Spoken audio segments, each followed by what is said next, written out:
Israel के खिलाफ हमलों में शामी शहरी भी शामिल, यमनियों की भी धमकी। इसराइली फौज के मुताबिक शाम की जानिब से दागे गए रॉकेट खुले इलाकों में गिरे, जिनसे जानी नुकसान नहीं हुआ।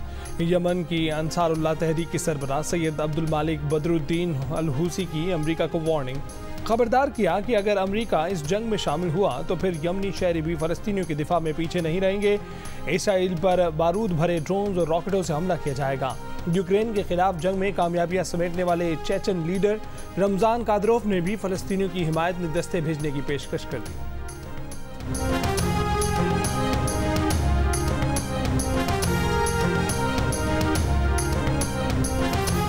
गजा पर इसराइली बमबारी में शहीद फलस्तीनियों की तादाद 900 से बढ़ गई, 4000 से ज़ायद जख्मी।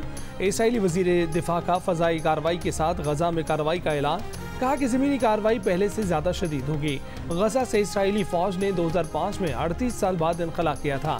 इसराइली फ़ज़ाइया का गजा में हमास के 200 अहदाफ को निशाना बनाने का दावा, जख्मियों को ले जाती एम्बुलेंस और इमदादी कारकुन भी हमलों की जद में आए।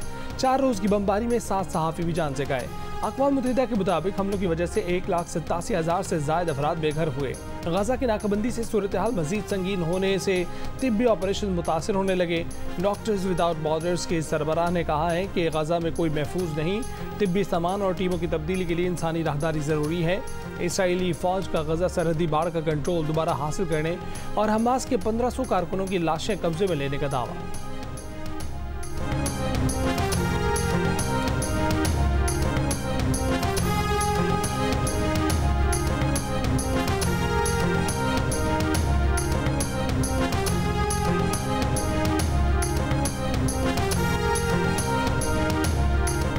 गजा पर हमलों के जवाब में हमास का इसराइली शहर अस्कलान पर रॉकेटों से हमला, अल-क़साम ब्रिगेड का तेल अवीव के बेन गुरियन एयरपोर्ट को भी मिसाइलों से निशाना बनाने का दावा। हालांकि इसराइलियों की तादाद 1100 से तजावज़ कर गई। इसराइली फ़ौज की हिजबुल्लाह से झड़प में इसराइली फ़ौज के 300 ब्रिगेड की डिप्टी कमांडर की हलाकत की भी तस्दीक। यमन के हूसियों ने गजा को रेड लाइन करार दे दिया। हमास और अल-क़साम ब्रिगेड को मदद की पेशकश कर दी। अमरीका को भी वार्निंग दे दी कि गजा में मुदाखलत की सूरत में ड्रोन और मिसाइलों से जवाब दिया जाएगा।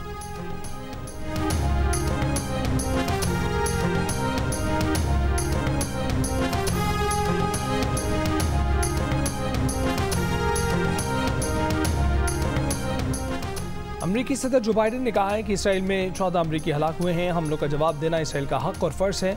हमास ने अमरीकी सदर का बयान जंगी जराइम पर पर्दापोशी करार दे दिया।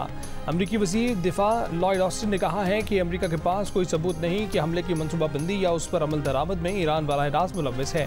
अमरीकी महकमा खारजा के तर्जुमान मैथ्यू मिलर का कहना है कि अमरीकी वज़ीर खारजा एंटनी ब्लिंकन कल इसराइल के लिए रवाना होंगे, जहां वो जुमेरात को अमरीकी वज़ीर खारजा इसराइली क़यादत से मुलाकात करेंगे।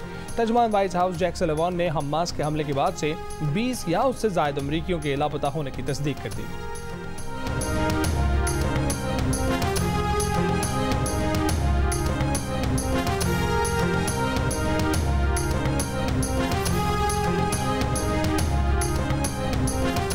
इसराइल के वज़ीर आज़म बेंजामिन नेतन्याहू का अमरीकी सदर जो बाइडेन से टेलीफोनिक राब्ता, हमास के हमलों के बाद की सूरत हाल पर तबादला ख्याल। इसराइली वज़ीर आज़म ने कहा कि हमास जैसे हमले होलोकॉस्ट के बाद कभी नहीं देखे।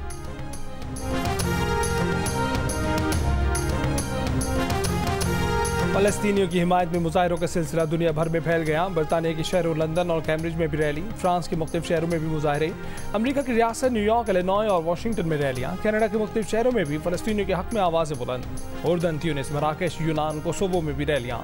ऑस्ट्रेलिया के शहर मेलबर्न और सिडनी में भी लोग सड़कों पर निकल आए। जनूबी अफ्रीका से अर्जेंटीना तक गजा के मजलूम अवाम के हक़ में नारे, फ़लस्तीनियों की हिमायत में यहूदियों की भी रैलियाँ। लंदन के लूटन एयरपोर्ट पर अचानक आग भड़क उठी, जिसके सबब तमाम परवाज़ें मुअत्तल कर दी गईं। आग कार पार्क में लगी, जिसके सबब एयरपोर्ट के टर्मिनल 2 तक पहुंचना नामुमकिन हो गया। लोगों को खबरदार किया गया है कि वो एयरपोर्ट आने से गुरेज करें। हुक्काम के मुताबिक आग एक गाड़ी में लगी थी, जो तेज़ी से फैली और एयरपोर्ट को लपेट में ले लिया। गाड़ी में आग लगने की वजह मालूम नहीं हो सकी। आग से पार्किंग एरिया का 3rd फ्लोर 80% मुतासर हुआ।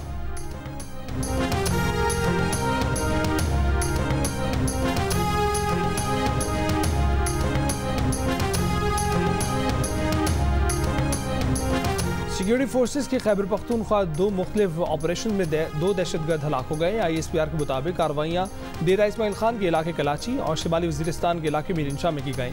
दहशतगर्द सिक्योरिटी फोर्सेस पर हमलों में मुलव्विस है। हलाक दहशतगर्दों से असलहा और गोला बारूद बरामद कर लिया गया।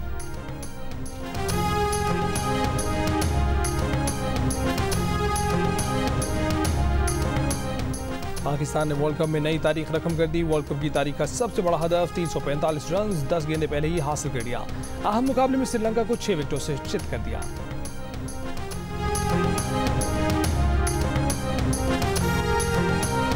वतन वापसी के लिए नवाज शरीफ का सफर आज शुरू होगा। सऊदी अरब पहुंचकर उम्रा अदा करेंगे, मदीना मुनव्वरा जाएंगे। नवाज शरीफ के पाकिस्तान आने के लिए दुबई से स्पेशल तैयारा बुक करा लिया गया। जराये के मुताबिक खुसूसी परवाज को उम्मीद पाकिस्तान का नाम दिया गया है। नवाज शरीफ के साथ लीगी कारकुन और सहाफ़ी भी होंगे। खुसूसी परवाज दुबई से इस्लामाबाद पहुंचकर आधे घंटे बाद लाहौर के लिए उड़ान भरेगी।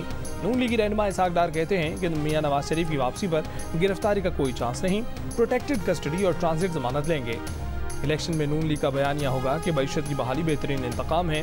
प्रोजेक्ट इमरान के किरदारों पर सच्चाई कमीशन हमारे एजेंडे में शामिल है।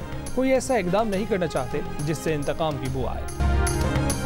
बरतानिया की लेबर पार्टी के सरबराह पर चमकदार मवाद फेंक दिया गया। सर कीर स्टार्मर पर ग्लिटर फेंकने वाले शख्स का कहना था कि असल जमहूरियत वो होती है जिसमें क़यादत शहरी करें। सर कीर स्टार्मर पहले घबराए, फिर कोट उतारकर और आसीने चढ़ाकर खिताब किया। कहा कि ऐसी चीज़ें उन्हें मुतासिर नहीं करती क्योंकि ऐसा करने वाले उन्हें जानते नहीं हैं। सर कीर स्टार्मर पर ग्लिटर फेंकने से लेबर पार्टी लीडर की सिक्योरिटी पर सवालात खड़े हो गए।